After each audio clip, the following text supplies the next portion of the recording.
Bonjour à tous les bien-aimés, frères et sœurs en Jésus-Christ. Bonjour à l'ensemble du corps de Christ. Bonjour au peuple de Dieu. Bonjour à tous les bien-aimés qui se préparent au retour du Seigneur. J'espère que vous allez bien par la grâce de Dieu. Je vais ici partager une parole, une révélation que j'ai reçue depuis le 4 mars 2021. C'est une révélation que j'intitule ici le genre de personnes que Dieu aime, le genre de personnes que Dieu aide, le genre de chrétiens que Dieu aime, le genre de chrétiens que Dieu aide, le genre de serviteurs de Dieu que Dieu aime, le genre de serviteurs de Dieu que Dieu aide, à qui Dieu vient en aide.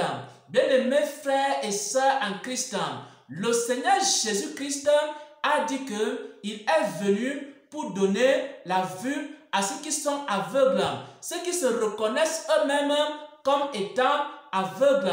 Jésus-Christ a dit qu'il n'est pas venu pour les sages, il n'est pas venu pour les intelligents, il n'est pas venu pour les justes, mais il est venu pour les pécheurs, pour les égarer, afin de les amener sur le droit chemin. Notre Seigneur et Sauveur, Jésus-Christ, a encore fait une autre déclaration. Dans cette déclaration, il a dit qu'il n'est pas venu pour ceux qui sont en bonne santé, mais il est venu pour les malades, ceux qui se reconnaissent eux-mêmes comme étant malades, ceux qui se reconnaissent eux-mêmes comme étant limités, ceux qui se reconnaissent eux-mêmes comme étant faibles, ceux qui se reconnaissent eux-mêmes comme étant incapables. Jésus est venu pour les incapables, pour les rendre capables. Mais il faut d'abord que tu reconnaisses que tu es incapable. Alors Jésus va te rendre capable. C'était le problème que Jésus avec les pharisiens. Les pharisiens ne voulaient pas reconnaître qu'ils ne connaissaient pas. C'est pourquoi ils sont demeurés dans les ténèbres. Mais les disciples avaient reconnu qu'ils ne connaissaient pas. Et Jésus leur a donné la lumière. Lorsque nous reconnaissons que nous ne connaissons pas, Dieu nous aide. C'est ce genre de personnes que Dieu aime. Et j'aimerais ici entrer dans le jardin d'Éden, l'histoire d'Adam et Ève. Et c'est dans cette histoire d'Adam et Ève que le Seigneur m'a donné de comprendre aussi le genre de personnes que Dieu aime. Et nous allons voir ici les erreurs qu'Adam et Ève ont commises dans le jardin d'Éden. Alors Dieu va créer Adam et Ève, il va les placer dans un jardin. Première chose, Adam et Ève sont nus. Dieu a créé Adam et Ève. Il les a créés nus, il les a placés dans un jardin et ils ne sont même pas conscients de leur nudité. Ensuite, Dieu va leur donner un commandement. Dieu va leur dire, il faut manger de tous les arbres du jardin, mais il y a un arbre que vous ne devez pas manger, c'est l'arbre qui est au milieu du jardin, qui est l'arbre de la connaissance du bien et du mal. Voilà le commandement que Dieu va donner à Adam et Ève. Ensuite, Adam et Ève, lorsqu'ils seront seuls, ils vont faire la rencontre d'un serpent. Et le serpent va leur donner un autre enseignement. Un enseignement qui contredit l'enseignement que Dieu leur a donné. Maintenant, voici la première erreur d'Adam et Ève. Et l'erreur que la plupart des hommes sur la terre commettent.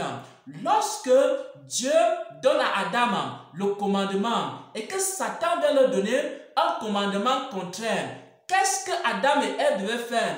Ils devaient repartir vers Dieu et dire à Dieu, Seigneur, tu nous as donné un commandement, un enseignement. Maintenant, nous avons rencontré un serpent qui nous a donné un autre commandement. Qu'est-ce que toi, tu dis de cette affaire? Et Dieu allait maintenant les aider. Dieu allait maintenant les éclairer sur les intentions du serpent. Qu'est-ce que Adam et Ève vont faire? Ils ne sont pas allés vers Dieu. Ils ont essayé de gérer cela avec leur propre intelligence. Ils ne sont pas allés vers Dieu. Ils ont essayé de gérer ça avec leur propre force. Et c'est pourquoi ils en ont mangé le fruit qui leur était défendu. Maintenant, je m'arrête là pour dire une première chose. Parfois, Dieu nous demande de faire quelque chose comme Adam et Ève. Et parfois, on n'arrive pas à le faire. Parfois, on rencontre un serpent sur notre chemin. Parfois, on rencontre des difficultés sur notre chemin. Parfois, on rencontre une autre doctrine sur notre chemin. Parfois, Dieu nous donne une doctrine. Parfois, Dieu nous donne une révélation. Parfois, Dieu nous donne une instruction. Et sur notre chemin, on rencontre un serpent qui nous donne une autre doctrine contraire à ce que le Saint-Esprit nous a révélé. Qu'est-ce qu'on doit faire? On doit aller repartir maintenant vers Dieu pour dire à Dieu, Seigneur, tu m'as donné telle doctrine, mais maintenant, dans telle église, on enseigne maintenant autre chose. Qu'est-ce que je dois faire? Et le Seigneur va t'instruire. Donc, la première erreur d'Adam, c'était de ne pas repartir vers Dieu pour poser leurs problèmes à Dieu. Bien-aimé, quelle honte as-tu lorsque tu rencontres des problèmes dans ta vie personnelle, d'aller simplement vers Dieu et lui poser le problème? C'est le genre de personne que Dieu aime. Dieu aime le genre de personne, quand il a un problème, il court simplement vers Dieu, comme un petit enfant. Lorsque Adam et Ève ont reçu l'enseignement du serpent, ils devaient simplement repartir vers Dieu, comme des petits enfants, pour dire à Dieu, le serpent nous a enseigné autre chose. Et Dieu allait les aider. Mais quelle honte as-tu lorsque tu reçois une fausse doctrine à travers le monde? Dieu t'a déjà enseigné quelque chose et maintenant tu rencontres une autre doctrine sur internet. Quelle honte as-tu d'aller simplement vers Dieu pour dire à Dieu, tu m'as enseigné telle chose. Maintenant, je suis allé sur internet, j'ai découvert une autre doctrine qui est contraire à la doctrine que tu m'as donnée. Alors, Dieu va maintenant te dire pourquoi est-ce que cette fausse doctrine existe. Quelle est la source de cette doctrine? Et Dieu va t'éclairer. Pourquoi tu as des problèmes dans ta vie conjugale? Quelle honte as-tu d'aller vers Dieu pour dire simplement à Dieu, Seigneur, je ne sais pas comment gérer mon mariage, je ne sais pas comment gérer ma femme, je ne sais pas comment gérer mon mari, je ne sais pas comment gérer mes enfants, je ne sais pas comment gérer un foyer. Alors, Dieu va simplement t'aider. Mais qu'est-ce que tu vas faire? Tu vas commencer à essayer de gérer par toi-même, avec des raisonnements, avec la philosophie. Tu vas essayer de gérer ton propre foyer. Et ça ne va pas marcher. Pourquoi? Parce que Dieu aime ce genre de personnes-là qui reconnaissent qu'ils sont incapables, qui reconnaissent qu'ils ne peuvent rien. Dieu te donne un ministère. Et tu n'arrives pas à faire le ministère. Tu ne sais pas comment on fait le ministère. Quelle honte as-tu, mon frère, ma soeur, d'aller simplement vers Dieu pour dire à Dieu, Seigneur, tu m'as donné un ministère, mais je ne sais pas comment on fait le ministère. Je suis complètement perdu par rapport au ministère. Seigneur, enseigne-moi comment on fait le ministère. Dieu va t'enseigner. Dieu n'attend que ça pour commencer à t'enseigner comment on fait le ministère. Mais tu commences à gérer toi-même. Tu commences à essayer de gérer par tes propres capacités. Et à ce moment-là, tu échoues. Quel est le genre de personne que Dieu aime encore? Dieu aime le genre de personne. Tu as des problèmes financiers. Tu ne t'en sors pas dans tes finances.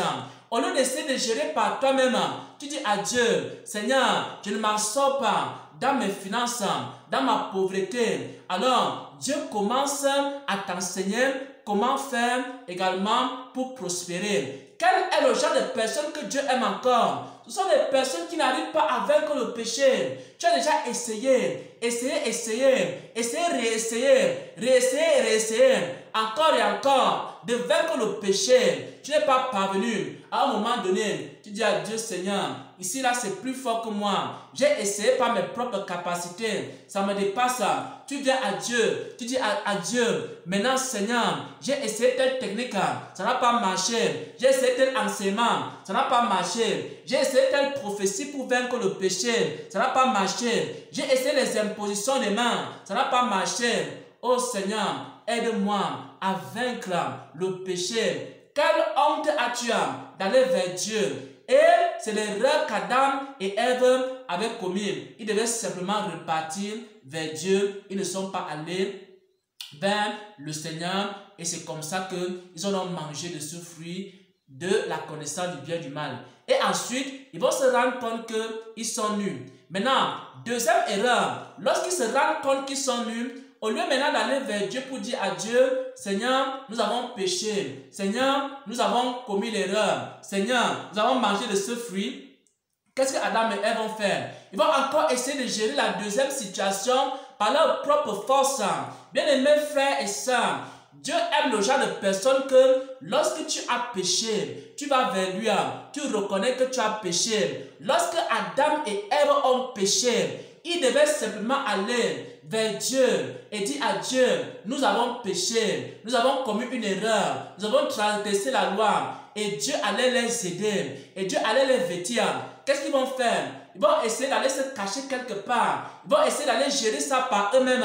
Ils vont essayer également d'avoir des feuilles de figuier. Ils vont s'habiller avec les feuilles de figuier. Et alors, à ce moment-là, Dieu va les rencontrer et Dieu va commencer à leur prononcer dans des paroles de malédiction. Bien-aimés frères et sœurs en Christ, même si tu as commis n'importe quoi, bien-aimé, lorsque tu as commis un péché, il ne faut pas avoir honte d'aller vers Dieu. Peut-être que tu as commis également le meurtre, peut-être que tu as volé, peut-être que tu as fait le faux, peut-être que tu as menti.